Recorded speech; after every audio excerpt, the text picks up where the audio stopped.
Undergarments की dressing, उसके बारे में भी बात। कोई लड़कियों की फिगर्स की मंगवाता था कि इस साइड से दिखाएं और अपने आप को कहीं से न्यूड करके या नेकेड करके इस तरह करके भी दिखाएं। इस तरह करके उसने इस तरह की पिक्चर्स उन लड़कियों से मंगवाई हैं कि लड़कियों को अपने पीछे लगाया हुआ। और मुझे नहीं, कितनी सारी लड़कियों को लगाया हुआ था। ग्रुप में 100 से ज़्यादा कोई लड़कियाँ थी, सबको इसने पीछे लगाया हुआ था। कोई एक मेरी बात तो थी नहीं।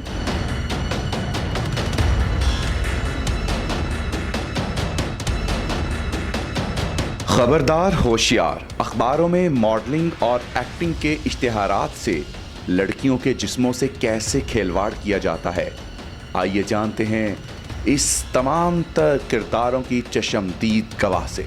एक्चुअली हुआ ये था कि फ़र्स्ट टाइम मैंने एक ऐड मुझे कहीं से आया था, क्योंकि मैं जॉब के लिए अप्लाई करते रहती थी, ये एंकर, न्यूज़ एंकर की जॉब के लिए, होस्टिंग की जॉब के लिए। तो एक ऐड आया था जिसमें नंबर एक मेंशन किया गया था।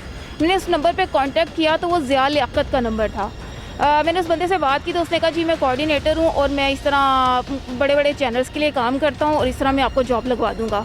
उसी दौरान मुझे 1-2 दिन के अंदर अंदर एक और नंबर से कॉल आई। वो फारूक दुरानी नाम के किसी बंदे की कॉल थी और वो बंदा ज़िया से भी बड़ा एक फ्रॉड था। उसने तकरीबन 1 महीना मुझे अपने पीछे लगाए रखा। कहता है कि जी वो फरा सादिया जो चैनल कर रही है ना A+ का, उसमें जो होस्टिंग करती है वो मॉर्निंग शो है, जी मैं आपको वहाँ पे लगवाऊंगा और आपकी इतने लाख सैलरी होगी और आपको ये फैसिलिटीज़ दी जाएंगी। वो फारूक दुरानी भी इसी कमाश का कोई बंदा था जो मुझे बहुत गंदी गंदी पिक्चर्स दूसरी लड़कियों की भेजता था। कहता था कि देखो लड़कियां मुझे इस तरह की पिक्चर्स भेजती हैं कि जी हमें किसी तरह आप मॉडलिंग करवा दें, किसी ऊँची जगह लगवा दें।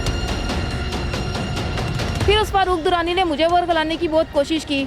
मुझे उसने कहा कि जी मैं बाहर मतलब यूरोप साइड जो कंट्रीज़ हैं उनके मैं एड्स करता हूँ और उसमें एक ऐड का कोई 4-5 लाख मिल जाता है, तो आप भी इसमें काम करें। 1-2 मिनट का ऐड होता है तो आपको भी इतने पैसे मिल जाएंगे, लेकिन उसमें आपको थोड़ी सी वल्गर ड्रेसिंग करनी पड़ेगी। मैंने कहा सर ये कभी भी नहीं हो सकता, मुझे 10-20-30 लाख भी दे दें, ड्रेसिंग मैंने वल्गर नहीं करनी। हाँ ऐड मैं कर सकती थी अगर उसमें कोई एक रीज़नेबल तरीके से काम किया जाता।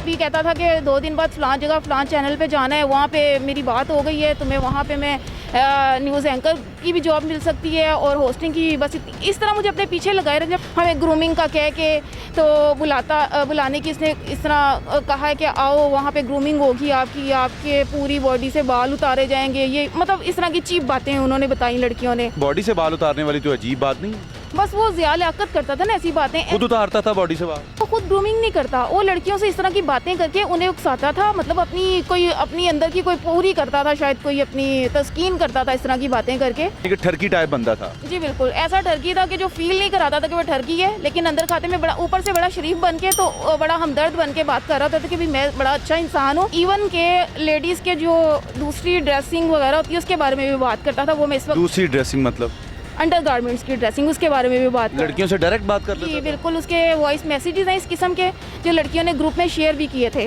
कोई लड़कियों की फिगर्स की मंगवाता था कि इस साइड से दिखाएं और अपने आप को कहीं से न्यूड करके या नेकेड करके इस तरह करके भी दिखाएं। इस तरह करके उसने इस तरह की पिक्चर्स उन लड़कियों से मंगवाई हैं। मुझसे वो कभी बात करने की इस तरह की जरूरत नहीं कर सका। तो ये भेज देती थी लड़कियाँ? जी लड़कियां भेज देती। तो लड़कियाँ पागल नहीं है? कोई अपनी बॉडी की जिस्म की तस्वीरें किसी को क्यों भेजती थी? उन लड़कियों का जो जहाँ तक मुझे वो इन्फॉर्मेशन मिली है कि वो लड़कियाँ कहती थी कि किसी तरह हमें काम मिल जाए, बस कपड़े उतारने पड़े तो कोई मसला नहीं। बस वो अपनी अपनी सोच की बात है, अपने रिजर्व की बात है, वो ऐसी एग्री कर जाती थी तो उनकी मर्जी है।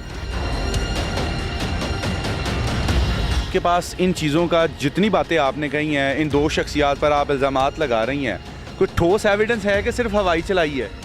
मेरी पास इनकी रिकॉर्डिंग्स भी हैं और जो ग्रुप में बातें जो लड़कियों ने की हैं वो ग्रुप से इसने मुझे रिमूव कर दिया था उसी रात जब इसको पता चला ना कि ये सारी बातें यहाँ पे हो रही हैं। पहले आप एक के शिकंजे में फंसी, फिर आपने बताया कि दूसरा उससे बड़ा करप्ट था, फ्रॉड था, चीटर था, फिर उसके शिकंजे में फंसी।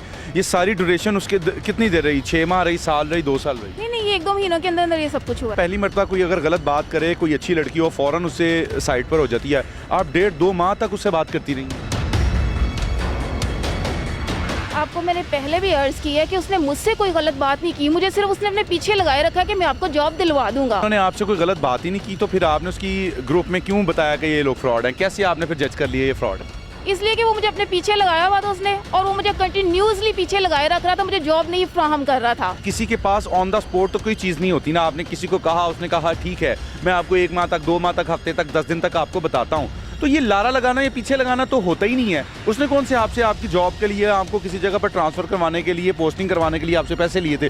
कुछ लिए थे आपसे पैसे? नहीं, उसने मुझसे कोई पैसे नहीं लिए थे, लेकिन लारा लगाना भी किसी का टाइम वेस्ट करना होता है, किसी की उम्मीदों को जलाना होता है। आपका उसके साथ कोई ब्लड रिलेशन थोड़ी था कि जो आपका वो उसका फर्ज था कि आपको ये करवाएगा, नहीं तो आप उसके खिलाफ ताबड़तोड़ हमले कर देंगे? क्या उसका ये फर्ज था कि वो मुझे इस तरह लारे लगाता? उसको क्या राइट पहुंचता था कि वो मुझे इस तरह झूठी बातें कह के अपने पीछे लगाता? तो कहीं आप अपना प्ले कार्ड तो नहीं खेल ली औरत वाला? मैं उससे इंतकाम क्यों लूंगी? मेरे इससे कभी भी कोई बात नहीं पहले से हुई। एक बंदे ने मुझे अपने पीछे लगाया, मेरा टाइम वेस्ट किया है, मैं क्यों उस बंदे के खिलाफ बात ना करूं?